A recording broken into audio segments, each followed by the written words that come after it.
இல்லாத காரணத்தால் தேர்தல் நேரத்தில் அதுக்கு முன்பு பார்த்தோன்னா சரி அதை குறைச்சி கழிச்சு முதல்ல கட்டத்தை வரலன்னு நாங்கள் பண்ணணும். இதுவே வந்து நீங்கள் சட்டநாதன் குழு பரிந்துரை, அம்பாசங்கர் குழு பரிந்துரை,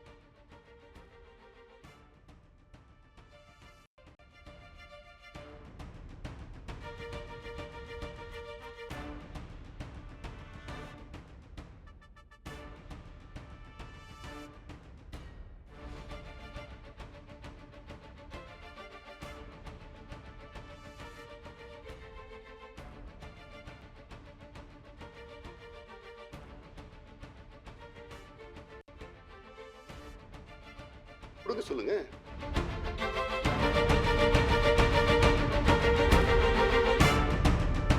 டிஎன்பிசியில் நான் கேட்குறேன் சிவசங்கர் அவர்கிட்ட, குரூப் 1 எத்தனை பேர் வன்னியர்கள் குரூப் 1 வரான்னு டேட்டா கொடுக்க சொல்லுங்க. அவர் சொல்றது குரூப் 4.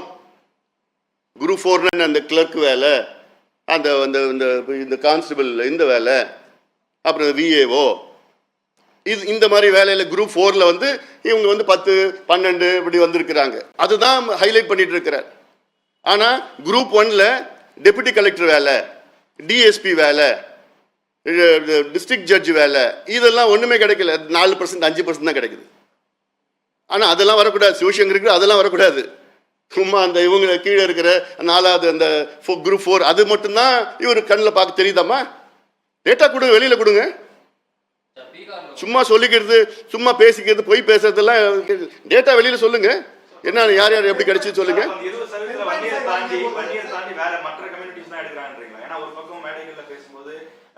பெரும்பான்மை சமூகம் தமிழ்நாட்டில் 2.5 கோடி பேர் வன்னியர்கள் இருக்கோம். மேடையில பாமகவினர் பேசுறாங்க. அப்ப 20% பெரும்பான்மை பாமக அதுதாங்க தனியா ஒதுக்கி. இப்ப ஏன் இது வந்து உள்ஒதுக்கீடு கேட்கிறோம்? இப்ப இந்த எம்பிசி 20% எம்பிசி வந்ததே நாங்க தான் காரணம். இதுல யாரும் மறுக்கவும் முடியாது. மருத்துவர் ஐயா காரணம், எங்களுடைய போராட்டம் காரணம். 10 ஆண்டு காலம் போராட்டத்துக்கு பிறகு, தியாகம் பிறகு, உயிர் நீத்ததுக்கு பிறகு கிடைச்ச இடஒதுக்கீடு இது. அப்போ கலைஞர் அவர்கள் கொடுத்து 106 சமுதாயங்களும் சேர்த்து கொடுத்துட்டார். அப்போ தனித்தனியாக கேட்டோம், கம்பார்ட்மெண்ட்லாம் கேட்டோம், அப்பவே கேட்டோம். ஆனால் எல்லாம் 106 சமுதாயங்களும் சேர்த்து கொடுத்துட்டார். இப்போ நாளடைவில் பார்த்தா அந்த மற்ற 106 சமுதாயங்களுக்கிட்ட வன்னியர்கள் போட்டி போட முடியல. கல்வியிலும் போட்டி போட முடியல, வேலை வாய்ப்பிலும் போட்டி போட முடியல.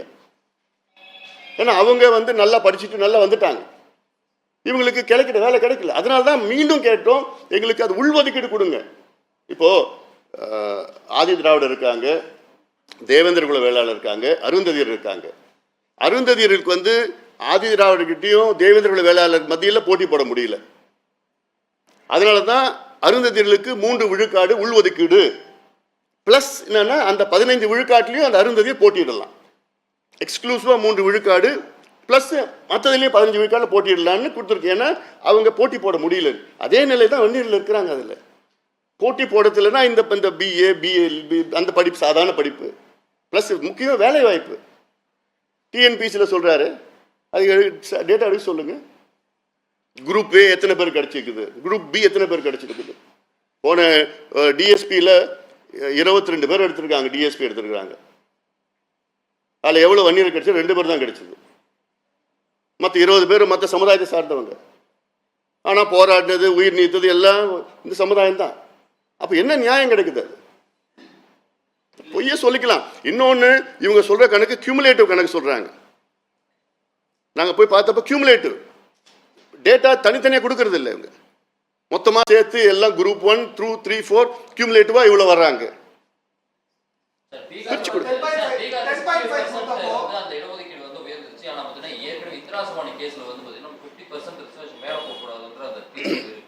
அதுக்கு மேல 65% போனதுனால தான் வந்து பாத்தீங்கன்னா அந்த இடஒதுக்கீடு உயர்வு வந்து ரத்து பண்ணிருக்காங்க. அப்படி இங்க வந்து இப்போ 10.5 கொடுக்கும்போது 69% பாத்தீங்கன்னா 79 அந்த மாதிரி போகும்போது வந்து பாத்தீங்கன்னா அது மீண்டும் வந்து அடிபடுறதுக்கு வாய்ப்பு இல்லை. நாங்கள் கேட்கறதே வந்து உள்ஒதுக்கீடு தான் கேட்குறோம்.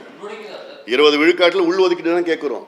இந்த இங்கே இஸ்லாமியர்களுக்கு பண்ண முடியுது, அருந்ததிற்கு பண்ண முடியுது, ஏன் வன்னியர்கள் பண்ண முடியாதுன்னு கேட்குறோம். நாங்கள் உள்ஒதுக்கீடு தான் நாங்கள் கேட்குறோம். அதனால இதில் கொடுக்கறதுக்கு என்ன பிரச்சனை இருக்கு? உச்சநீதிமன்றமோ சொல்லியிருக்கிறாங்க, வன்னியர்களுக்கு உள்ஒதுக்கீடு கொடுக்க தடை கிடையாதுன்னு சொல்றாங்க. உச்சநீதிமன்றம் வந்து மத்திய அரசு ஜாதி வாரிய கணக்கெடுப்பு நடத்தினா தான் கொடுங்கன்னு சொல்லல, எந்த இடத்துலையும் சொல்லலையே. தரவுகளை சேகரித்து கொடுங்கன்னு. அந்த தரவுகள் தான் சிவசங்கர் சொல்ல தரவுகள். முதலமைச்சர் என்ன சொல்றாருன்னா தரவுகள் இல்லைன்னு சொல்றாரு. எங்களுக்கு மத்திய அரசு கணக்கெடுப்பு நடத்தினாதான் தரவுகள் வரும்னு சொல்றாரு முதலமைச்சர்.